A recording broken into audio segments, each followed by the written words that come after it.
Bonjour à tous, bienvenue dans Bonjour chez vous. Alors hier, on a parlé de la méditation de la parole de Dieu. On s'est donné envie, on s'est inspiré, on avait envie d'aller dévorer la parole. Eh bien, aujourd'hui, on va vous donner envie d'avoir une vie de prière épanouie. Et nous sommes avec Aurélie et notre invité de la semaine que je vous ai présenté hier, le pasteur Philippe Bach. Bonjour. Bonjour à chacun. Ça va bien? Chacune. Ravi de vous avoir encore avec nous. Merci, plaisir est partagé. Et puis de découvrir Aurélie ce matin. Ah, merci beaucoup. Plaisir de Moi vous aussi, le retrouver. plaisir est très partagé, pasteur Bach. Mais que de politesse sur ce plateau. C'est beau. C'est l'adage des anciens. Les anciens, on est habitués à Moi, j'aime être ça. très gentils. Vous savez que c'est polis. très important, la politesse, pour moi. Ah, Ça oui. fait partie de mes grandes valeurs. C'est peut-être mon C'est côté vrai. suisse. Oui, l'impolitesse, c'est quelque chose qui m'irrite profondément. Je sais. Tu sais T'en as fait les frais. Oui, voilà. J'ai déjà vu t'énerver. C'est ma sensibilité, j'aime la politesse. Mais c'est pas notre thème du jour, quoique, si Non. vous voulez, je peux vous en parler. Oui, Non, aujourd'hui, on parle de la prière et Pasteur Bach, aujourd'hui, vous ferez une rubrique réponse d'experts. Vous nous direz quels sont les fondements d'une vie de prière épanouie. ah, bien sûr, il y a beaucoup de choses. Hier, nous parlions de la méditation de la parole de Dieu. La parole de Dieu. D'où Dieu nous a parlé, nous allons lui parler. Excellent. Tout simplement. Et prier, c'est avant tout eh bien cette réponse qu'on apporte à Dieu quand il nous a parlé. Bien sûr, nous avons beaucoup de choses à demander. Alors là, nous sommes pleins de demandes, mais l'oreille de notre Dieu est très attentive et lui, il sait discerner. Au milieu de toutes nos demandes, il sait discerner ce qui est vrai, ce qui est juste, ce qui est bon. Et on va essayer ensemble de le partager. Mais prier, c'est répondre déjà à l'invitation de la parole de Dieu. Tellement vrai, tellement vrai. J'aime bien votre introduction, ça me donne envie. Merci. Il est fort, il est très fort. Déjà hier, vous m'avez impressionné. Hein, oui. Vous savez bien, comme on dit, teaser, faire des teasers, des bandes annonces. Vous faites ça très très bien. Alors Aurélie, je me tourne vers toi. Tu vas faire aussi bien. On va essayer. Allez, c'est parti pour la pensée du jour.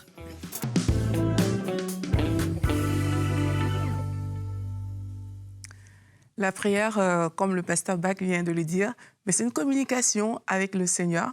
Et quelquefois, lorsque on pose la question aux gens « Comment va ta vie de prière ?», beaucoup de personnes vont répondre qu'ils sont bloqués à plusieurs niveaux. Quelque chose qui peut sembler simple, pour beaucoup est compliqué. Et aujourd'hui, j'aimerais qu'on mette l'accent sur certaines choses qui peuvent bloquer. Et on va voir aussi comment faire pour que ces blocages ne soient plus des blocages. Donc la chair, c'est la première chose dont j'aimerais parler, parce que la chair n'aime pas prier, la chair aime juste se distraire. Lorsque tu vas comprendre ça, tu vas réaliser que quel que soit le désir de ta chair, c'est à toi d'imposer à ta chair ce qu'il faut que tu fasses, en fait. Et la chair, comment elle va se comporter? Moi, je me rappelle, quand j'étais jeune, j'aimais tellement regarder la télévision. Tellement que je me réveillais le matin. Je mettais de la télé, le soir, je dormais avec la télévision, mais s'il fallait prier, je vous assure, tout de suite, je m'endormais. Tout de suite, c'était hyper compliqué, hyper difficile. Et je pouvais passer des longues périodes même à ne rien faire, mais s'il faut prier, tout de suite, c'est comme s'il y a un problème. Et là, je comprends, avec cet exemple-là, j'essaye de vous dire que votre chair ne voudra jamais prier. Votre chair préfère ne rien faire plutôt que de prier, ou alors elle préfère juste se distraire. Et la Bible nous le dit. La Bible dit que la chair a des désirs contraires à ceux de l'esprit et que l'esprit a des désirs contraires à ceux de la chair. Ils sont opposés entre eux afin que vous ne fassiez point ce que vous voudriez. Et on sait que la prière, c'est une activité spirituelle, donc de l'esprit, et la chair et l'esprit sont opposés. Donc ta chair ne voudra pas que tu pries. Alors qu'est-ce que tu dois faire par rapport à ça? Décide en ton âme et conscience que ta chair veuille ou pas, tu vas prendre le temps de prier.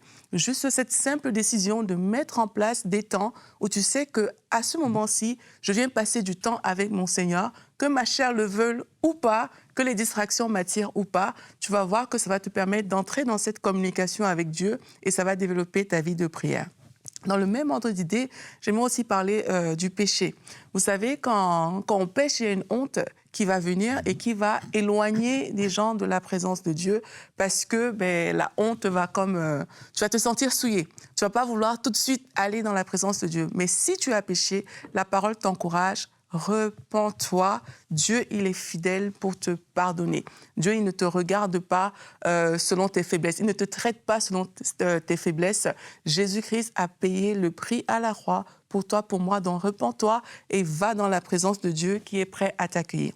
On a aussi les mentalités erronées, mais ça, Evelyne, on va en parler dans la discussion. Je sens que tu avais encore une demi-heure de pensée du jour.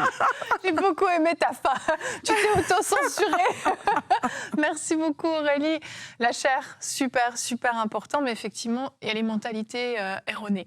Et parfois, on va croire certaines choses, on va penser certaines choses par rapport à Dieu, par rapport à la façon de s'approcher de lui, par rapport à qui on est vis-à-vis de lui. Des choses qui sont fausses, en fait, et qui vont faire qu'on va se disqualifier de cette intimité, de cette présence à laquelle on a accès, simplement parce qu'on n'a pas compris son cœur, on n'a pas compris qui il est, on n'a pas compris qui on est. Et c'est sûr que ça, c'est quelque chose de super important. Et on va regarder tout de suite notre verset du jour. Dans Matthieu 6, au verset 6, t'inquiète pas Aurélie, tu pourras revenir parce que je sais que tu as des choses à nous dire sur la mentalité erronée.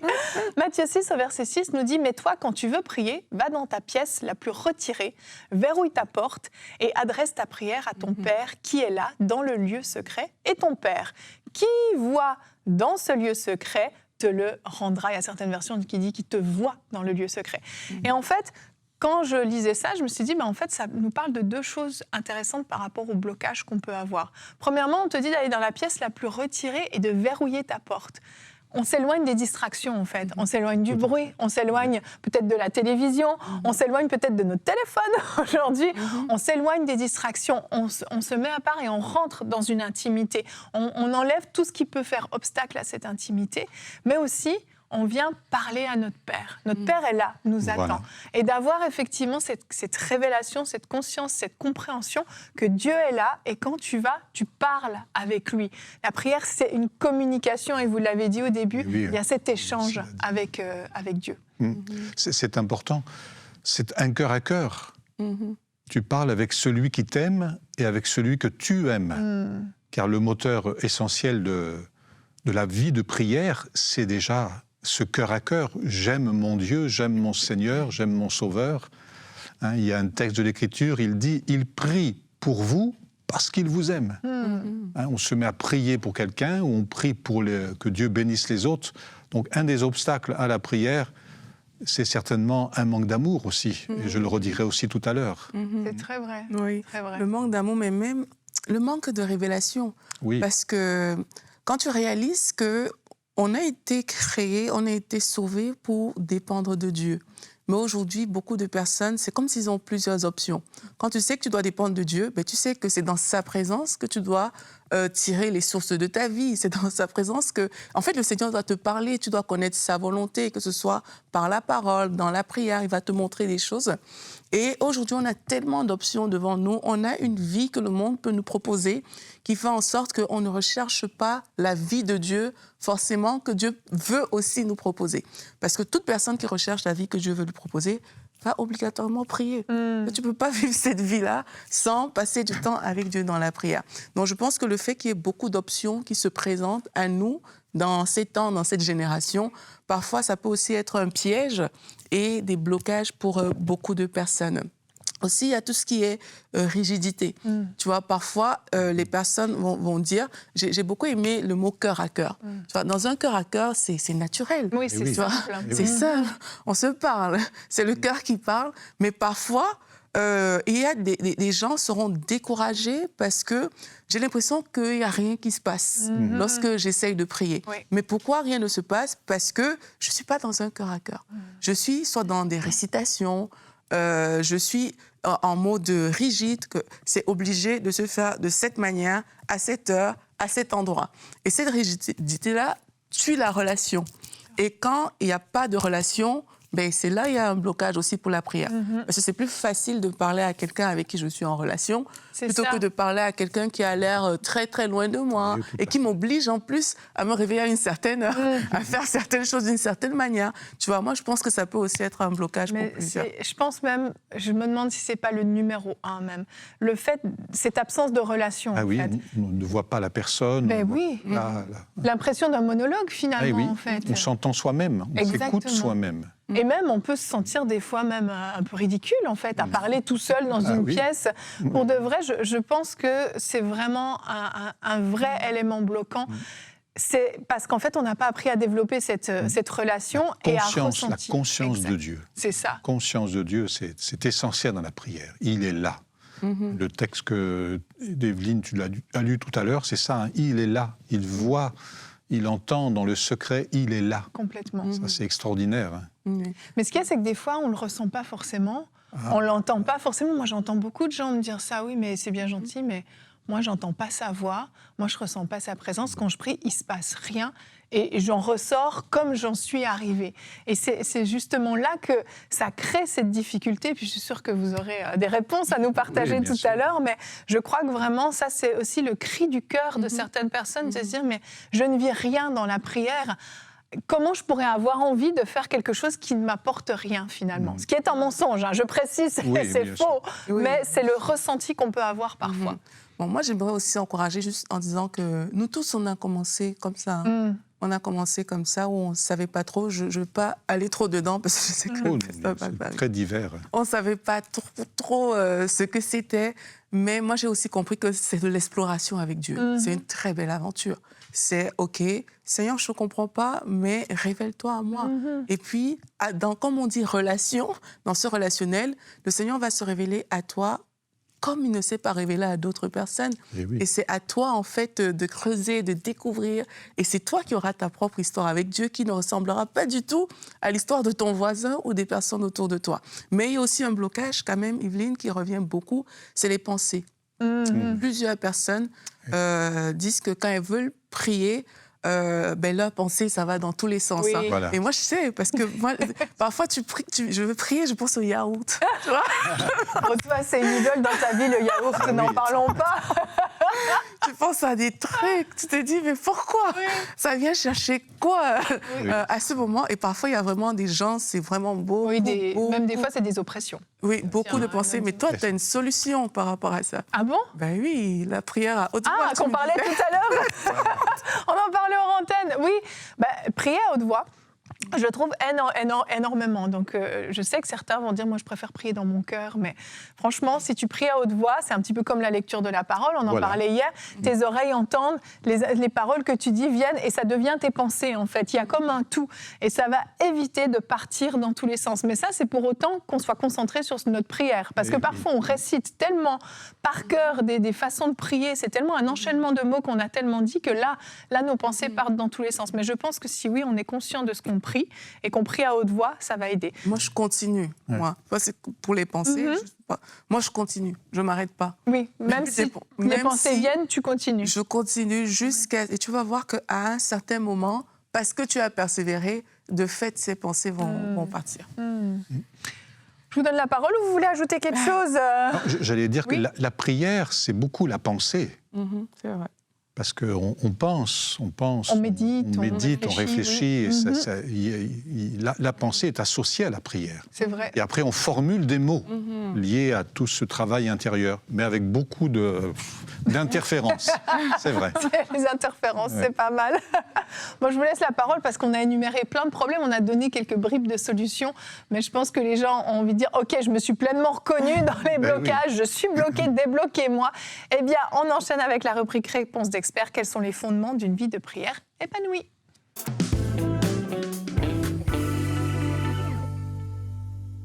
Voilà, merci Aurélie de nous avoir rappelé tout ce qui peut faire obstacle. Il y a encore bien d'autres choses à dire, mais c'est important de prendre conscience, parce que le Seigneur notre Dieu veut, avec nous et avec vous et avec toi, il désire avoir une communication, un entretien qui soit de qualité. Avec Dieu, tout est de qualité, mais ce sont nos cœurs qui font obstacle. J'aimerais qu'on prenne appui sur un des personnages dans le Nouveau Testament qui a le plus écrit et était un homme de prière, l'apôtre Paul. Tous, vous avez entendu ou entendu parler de l'apôtre Paul, et il a, pratiquement dans toutes ses introductions aux lettres qu'il écrit aux églises ou à ses amis, il parle d'une manière ou d'une autre de la prière. Et avec ce que Paul nous a laissé comme exemple, comme écrit, on va voir quatre choses liées à sa vie personnelle, à son témoignage personnel, et quatre choses que chacun et chacune peut tout à fait appliquer à sa vie d'une manière très concrète. Alors, on va lire un verset d'abord dans 2 Thessaloniciens 1:11. Je ne vais pas lire le verset entièrement, vous allez l'avoir sous les yeux, mais simplement souligner cette phrase. Nous le disions hier, quand on lit un texte de la Bible, on prend le temps de l'observer, on prend le temps de regarder ce qui va contribuer à nous parler. Et Paul dit ceci, « Nous prions continuellement pour vous ». D'autres versions vont dire « sans cesse pour vous ». Et c'est là où parfois ça fait un obstacle. Les gens se disent « mais comment c'est possible de prier toujours ?» C'est vrai, oui. Bon, on peut faire la cuisine et penser à Dieu, prier aussi, mais on ne peut pas s'arrêter continuellement, 24 heures sur 24, dans un état de prière, dans une disposition. Mais l'apôtre Paul nous apprend par ce texte et d'autres que la prière, c'est d'abord un état d'esprit.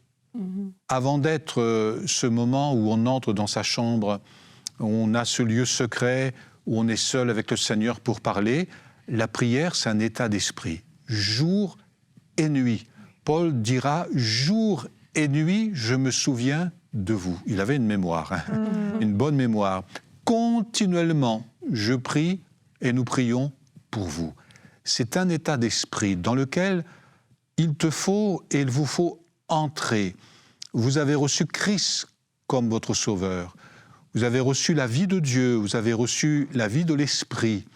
Et c'est l'Esprit qui nous amène à cet état de prière. C'est l'Esprit qui fait, on le redira tout à l'heure, qui nous fait désirer Christ, désirer sa présence, désirer son onction, sa communion. Donc, continuellement prier, c'est un état d'esprit. Et cet état d'esprit, dans la journée, on l'entretient.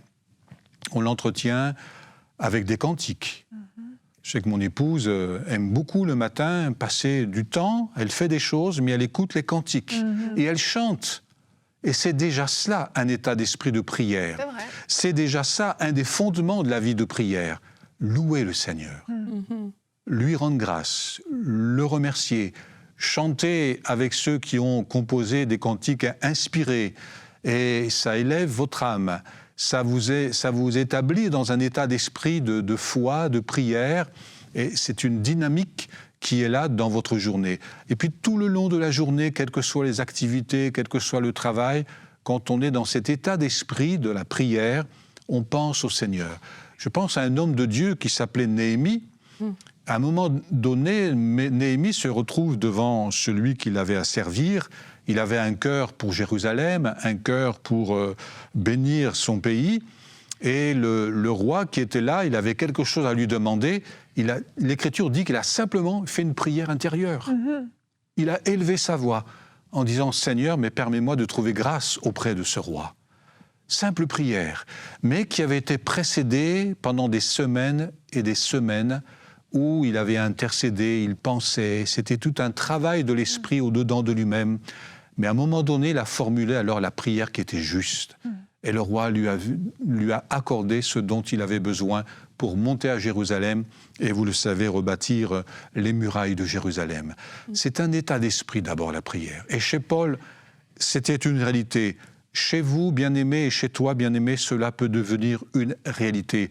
Accompagné de la lecture de la parole de Dieu, tu réponds à cette parole, accompagné des chants, des louanges, de l'adoration, accompagné de demandes, on va le voir dans quelques instants, mais c'est d'abord un état d'esprit dans lequel le Saint-Esprit et dans lequel la foi que tu as reçue du Seigneur Dieu te permet d'être. Et ça, c'est aussi vrai pour chacun et chacune d'entre nous. Alors, il y a des obstacles, nos pensées, il y a des obstacles, toutes sortes d'empêchements dans notre être, dans notre chair, mais quand l'état d'esprit est là, il nous permet de triompher à un moment donné ou un autre de tous ces obstacles et de prendre le dessus. La deuxième chose chez l'apôtre Paul, bien sûr, c'est de savoir prendre le temps de s'arrêter. Quand on prie, il y a un moment donné où on sait s'arrêter. On sait qu'il faut se poser. Nous l'avons lu tout à l'heure avec Yveline, ce texte. Il faut s'arrêter, se poser. sache et apprends. J'aime beaucoup ce texte du psaume qui dit, Dieu dit, déclare et dit, arrêtez et sachez que je suis Dieu. La prière, c'est se tenir devant celui qui est Dieu. Et Dieu mérite toute notre attention et Dieu mérite que nous puissions le louer, l'adorer, mais lui, il écoute et il est prêt à recevoir nos prières. Donc c'est une discipline. Et si tu es disciple du Seigneur Jésus, tu as la capacité de discipliner ta vie. Si tu as reçu l'Esprit du Seigneur, l'Esprit sera aussi te discipliner pour apprendre à prendre du temps et à mettre du temps à part pour être avec le Seigneur. Pour certains, ils sont plutôt du matin. D'autres, ça va être dans le cours de la journée, puisqu'ils ont du temps un peu de disponible. D'autres, ils seront plutôt du soir. Mais c'est une discipline. Sois fort, sois ferme et tiens bon ce moment à part pour le Seigneur. C'est ce moment-là dans lequel le Seigneur te bénira particulièrement. Mais c'est une discipline et il faut exercer cette discipline dans ta vie. La troisième chose qu'on va dire, c'est la passion. L'apôtre Paul, vous relirez les textes, il était passionné. C'est vrai. Il dit « Malheur à moi si je n'évangélise pas ». Il était passionné pour les gens, passionné pour le salut des âmes, passionné pour son peuple Israël, pour sa nation, pour les gens de son pays, de son origine. Et parce qu'il y avait cette passion en lui, rien ne pouvait l'empêcher de prier. Pour que Dieu agisse, pour que Dieu intervienne, pour que l'Esprit du Seigneur bénisse et travaille ceux et celles pour lesquels il priait intensément. Alors, bien-aimé, tu veux une vie de prière bien plus épanouie? Apprends à aimer quelqu'un. Apprends à te passionner pour une cause. Apprends à te passionner pour le salut d'une âme. Et tu y mettras ton cœur. Et quand ton cœur y sera, alors ta vie de prière deviendra beaucoup plus facile.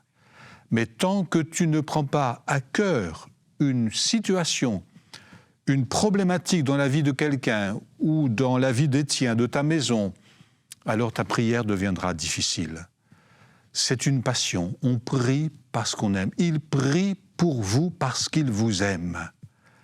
Et quand tu auras ce moteur de la passion, de la compassion, de l'amour dans ton cœur pour les uns et pour les autres, alors tu verras que ça devient tellement plus facile de prier. Et la quatrième chose que je peux noter dans la vie de l'apôtre Paul, c'est qu'il aimait Jésus-Christ. Il aimait son Seigneur. Dans l'Épître aux Philippiens, il écrira « J'ai été saisi par Jésus et je veux le saisir. Je sais que j'ai été aimé de lui et je veux l'aimer en retour. » Et ce qui faisait qu'il appréciait particulièrement dans sa vie, c'est la croix. Ça peut paraître paradoxal. La croix, ce n'est pas le sujet le préférable pour chacun et chacune d'entre vous, et pour toi ce matin certainement. Mais pourtant, c'est ce qui animait l'apôtre Paul quand il priait. La croix. Christ est mort pour moi. Christ a donné sa vie pour moi. Je donne ma vie maintenant pour les autres. Je donne ma vie pour que Dieu bénisse et puisse agir dans la vie des autres. Veux-tu des fondamentaux dans ta vie? Eh bien, n'oublie jamais la croix. La croix pour laquelle Jésus-Christ a donné sa vie. Et c'est parce que nous acceptons de mourir à nous-mêmes, parler de notre chair, mais la croix, c'est la mort à soi-même, que nous allons pouvoir vraiment nous donner aux autres avec passion, avec amour. Priez continuellement pour vous, parce que j'ai cet état d'esprit. Je suis animé de la pensée de Christ, qui veut bénir, qui veut sauver, qui veut guérir, qui veut faire du bien dans tellement de domaines à chacun et chacune. Priez parce que mon cœur y est attaché au Seigneur, mon Dieu, mon Sauveur. Priez parce que je sais que chaque fois que sur mes lèvres, l'Esprit va inspirer une prière, les mots de la prière, il y aura un miracle. Il y aura en retour une action de Dieu. Nous prions parce que Dieu répond. C'est vrai. nous demandons et nous recevons. Demandez et recevez. Cherchez et vous trouverez. Faites appel au Seigneur et il va intervenir. Bien-aimés, nous prions parce que nous savons que celui qui nous aime, notre Créateur et notre Sauveur, répondra à la prière. Ce n'est pas une question de ressenti. On parlait tout à l'heure de ressenti. Ce n'est pas une question de ressenti, mais une question simplement de se tenir dans la foi. Je crois en mon Dieu, je crois qu'il est là, je crois qu'il a parlé avec sa parole et je crois qu'il répond et qu'il honore sa parole. Et ce que je demande selon sa parole, je le verrai dans ma vie se réaliser et s'accomplir. Relisez les lettres de l'apôtre Paul, ces lettres d'amour, parce qu'il parle tellement avec passion de ce qu'il aime de la personne de Jésus, et laissez-vous inspirer par sa vie de prière, et l'Esprit vous communiquera aussi cette vie et cet esprit de prière à tous égards. Soyez bénis dans votre prière, et Dieu va répondre. Amen. Il a déjà préparé la réponse, et Dieu, vous le verrez, il va vous étonner de la manière dont il va vous répondre. Que Dieu vous bénisse. Merci beaucoup, Pasteur Bach. C'est tellement important, vous amenez cette notion de foi dans la prière. Bien sûr, il y a toute cette dimension d'amour que vous avez partagée, mais la foi, c'est croire que Dieu est là, que Dieu entend, même si je ne le vois pas et je ne le ressens Tout pas. à fait, oui. Et peut-être qu'on est dans une génération où on veut tellement que tout soit palpable, tout soit ressenti, tout doit toucher nos émotions, on doit forcément vivre des choses fortes, alors qu'en fait, la foi, c'est croire qu'on les vit, Et même voilà. si on ne les ressent pas, parce que oui, Dieu est là, Dieu entend et Dieu exauce aussi. Merci beaucoup, merci Rien, pour la merci. profondeur de cette réponse. Merci. Je crois que vous avez entendu la réponse qu'il vous fallait et que vous allez pouvoir peut-être réajuster certaines choses, prendre des décisions et peut-être changer la disposition de votre cœur aussi lorsque vous venez dans la présence de Dieu. Il y a cette notion, bien sûr, de cette disposition de cœur, d'esprit dont on parlait également au début de la rubrique, mais aussi cette dimension de foi et d'amour qui se développe petit à petit parce que comme n'importe quelle relation, peut-être avec votre mari, au début, vous saviez peut-être pas trop quoi vous dire et peu à peu, la relation est venue et c'est une relation qui se développe et à un moment donné, on arrive à un tel niveau d'intimité qu'on n'est plus obligé de parler tout le temps. On peut rester en silence et simplement juste être dans la présence de Dieu et c'est suffisant parce qu'on sait qu'il est là, on sait qu'il prend soin de nous et ça nous suffit. Alors demain on va parler de la compassion. Oui. Alors on parlait d'amour pour les autres aussi dans la prière, cette dimension d'intercession, mais là c'est la compassion même à l'état actif. On va parler « Pose ta compassion à un autre niveau » et vous ferez une rubrique réponse d'experts. Comment se manifeste la compassion de Dieu? Je pense que quand on dit compassion, on pense forcément à un des attributs de Dieu, de son caractère, de sa personne. Il est la compassion. Alors voilà, on se retrouve demain. Merci à tous d'avoir été avec nous et bonjour chez vous.